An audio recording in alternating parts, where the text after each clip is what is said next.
নমস্কার, আমি শেখর আর আপনারা দেখছেন এনপিএস নিউজ বাংলা, সময়ের সাথে আপনার পাশে।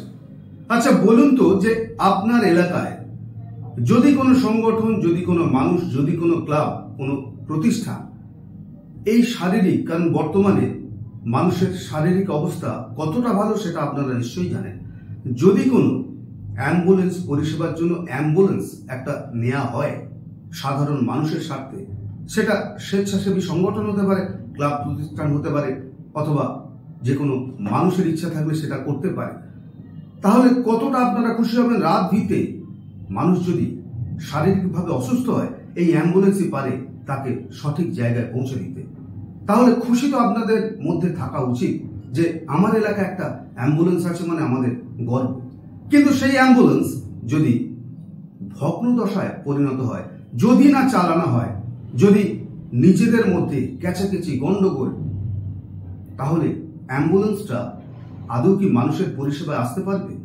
সে এখন গাছের আস্তাকুল হয়ে গেছে। অ্যাম্বুলেন্সের টায়ার নষ্ট, অ্যাম্বুলেন্স এখন গাছের ছায়া কেন্দ্র হয়ে গেছে। এই যদি অবস্থা হয়, তাহলে আগামী দিনের সমাজ ব্যবস্থা কোন জায়গায় পৌঁছাবে? পারতেন না আপনারা নিজেদের মধ্যে অশান্তি মিটিয়ে দিয়ে মানুষের স্বার্থে মানুষের মধ্যে হাসি ফোটাতে? প্রথমে দেখাবো একটি প্রতিবেদন, তারপরে শোনাবো কি কারণে অ্যাম্বুলেন্সের এই অবস্থা। দেখুন, এখানেই পড়ে আছে, কোনো কাজ হচ্ছে না, কোনো পেশেন্টকে নিয়ে যাচ্ছে না।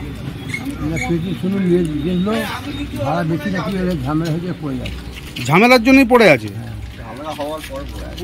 কি নিয়ে ঝামেলা হয়েছে? সমস্যা হয়েছে, ওইটা ঠিক জানা নেই আমার। তা কতদিন ধরে পড়ে আছে? তা আপনারা কিছু বলেননি এলাকার মানুষ? যে ছিল তো একটা এমার্জেন্সি পরিষেবা এইভাবে পড়ে আছে, কি বলবেন আপনি? আপনার নাম?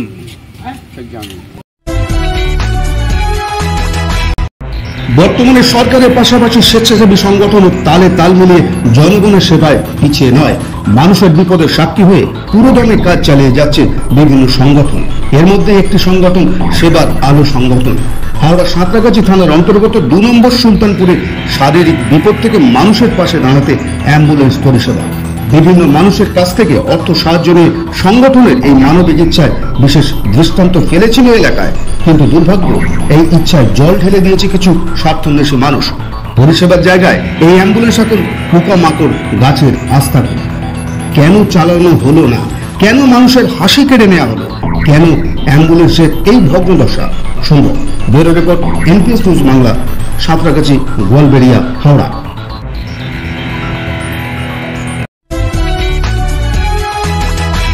আজকে কি সমস্যায় আপনি পড়লেন? কি নিয়ে সমস্যা? সমস্যা এটাই যে আমি একটা এখানে সংগঠন করেছিলাম, সেবার আলো সংগঠন, জাতি ধর্ম বর্ণ নির্বিশেষে। তো এই সংগঠন করে আমি মানুষের উপকার করার চেষ্টা করেছিলাম এবং কিছু মানুষকে, মহিলা পুরুষ, তাদেরকে সাথে করে নিয়ে আমি কাজ করছিলাম।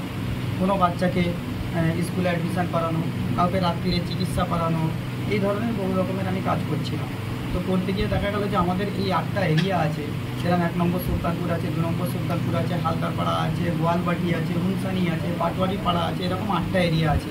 কিন্তু আমাদের এই এরিয়াতে আজ পর্যন্ত, আমরা ছোটো থেকে বড়, আমার 34 বছর বয়স হয়ে গেছে, আমি দেখিনি যে আমাদের এরিয়ায় একটা অ্যাম্বুলেন্স আছে যে রাত্রিরে পরিষেবা দেবে।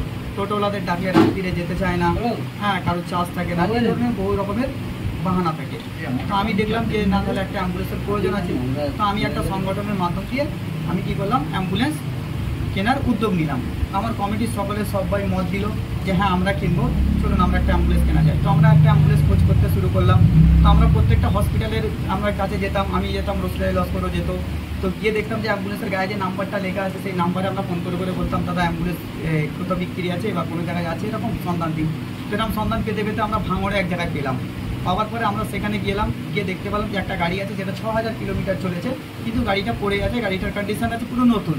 তো আমরা জিজ্ঞেস করলাম কত, বললো এটা 3 লাখ টাকার কমে তো আমি দেবো না, গাড়ির পুরো কাগজ একটু জেট আছে, গাড়ি 2 বছরের মধ্যে যদি কোনো টাকা খরচ হয় তার জন্যে আমরা সমস্ত কিছু করবো, কাগজের নাম পাল্টি সব কিছু আমি করে দেবো, কিন্তু এই টাকাটাই লাগবে।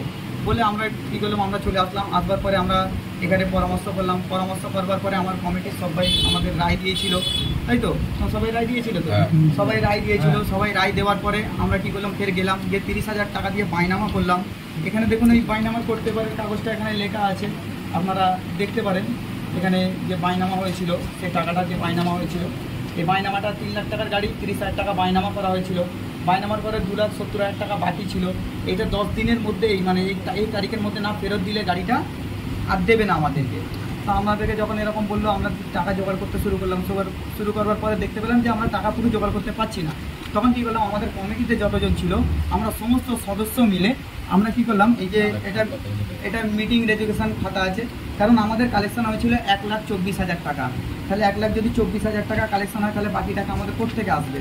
তো আমরা খুব পেরেশানির মধ্যে থাকলাম যে আমাদের টাকাটা নষ্ট হয়ে যাবে। আমরা চারিদিকে বড় বড় ইনভেস্টরদেরকে ফোন করতে থাকি, তারা কিন্তু কোনো সাড়া দিতে চায় না।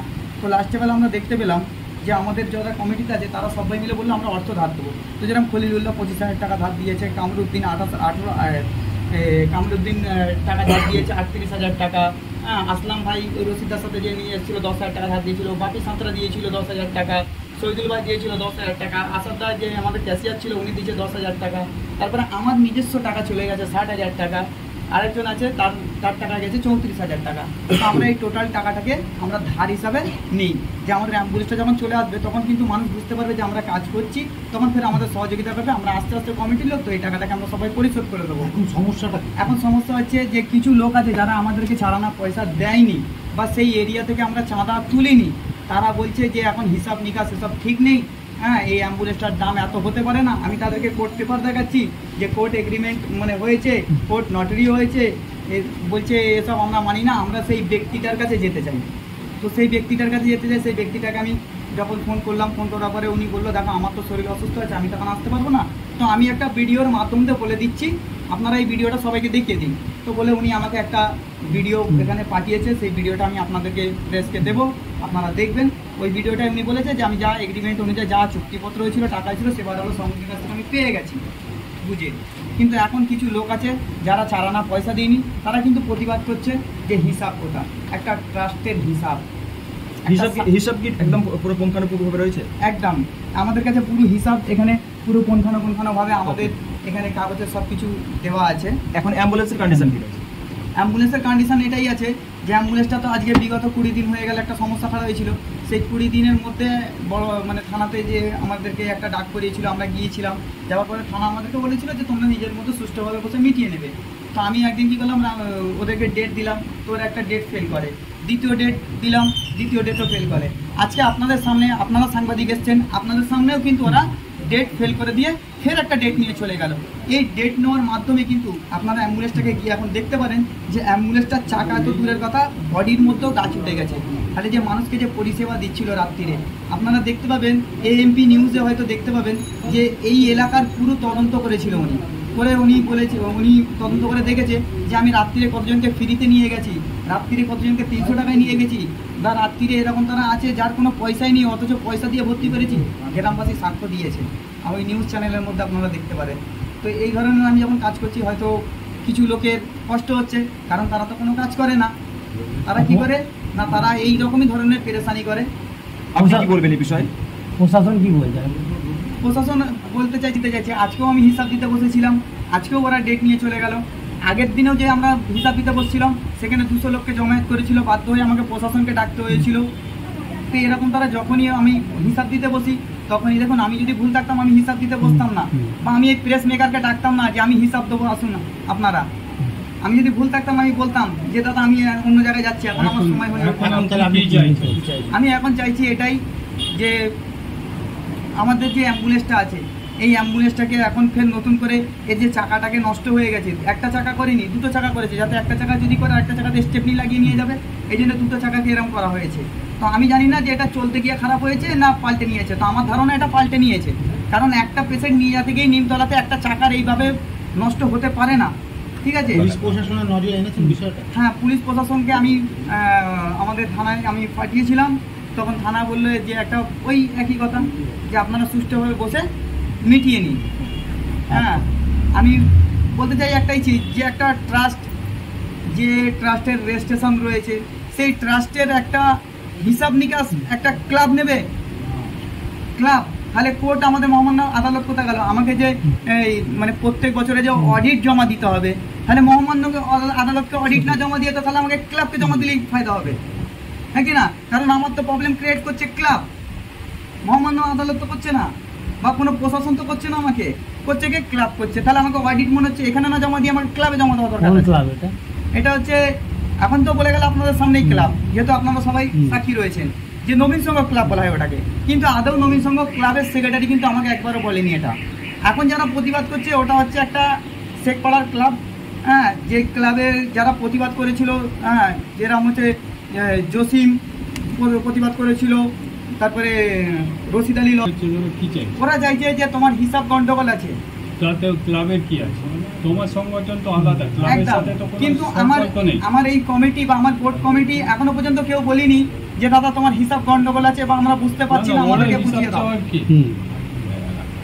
অ্যাম্বুলেন্সটা ওই জায়গায় এখানে পড়ে রয়েছে, অ্যাম্বুলেন্সটা ওই জায়গায় পড়ে আছে। ওরা যেদিনকে হিসাব দিতে গেছিলাম ওরা একটা প্রতিবাদ করেছিল, সে প্রতিবাদ করার পরে কিছু লোক যখন ওখানে জমায়েত হয় তখন আমাদের থানার কিছু অফিসার ওখানে গিয়ে প্রতিবাদকে আটকাওয়ার পরে ওদের একটাই কথা ছিল যে অ্যাম্বুলেন্স অফিসের সামনে এখানেই থাকবে। তো সেই জন্য ওখানটা একটা অফিস আছে আমার, সেই জন্য অফিসের সামনেতেই অ্যাম্বুলেন্সটা রাখা আছে। কিন্তু আজকে অ্যাম্বুলেন্সের চাকা পাল্টে দিয়েছে, কালকে জানি না হয়তো অ্যাম্বুলেন্সের ইঞ্জিন পাল্টে দিতে পারে, তারপরে একদিন বলবে ওখানে যে বেকার অ্যাম্বুলেন্স কিনেছে। আপনার কাছে একদিন তার বেরিয়ে গেছে। আমার নাম হচ্ছে এস কে মোবারক, আমি সেবার আলো সংগঠনের সেক্রেটারি অ্যান্ড সেটেলার।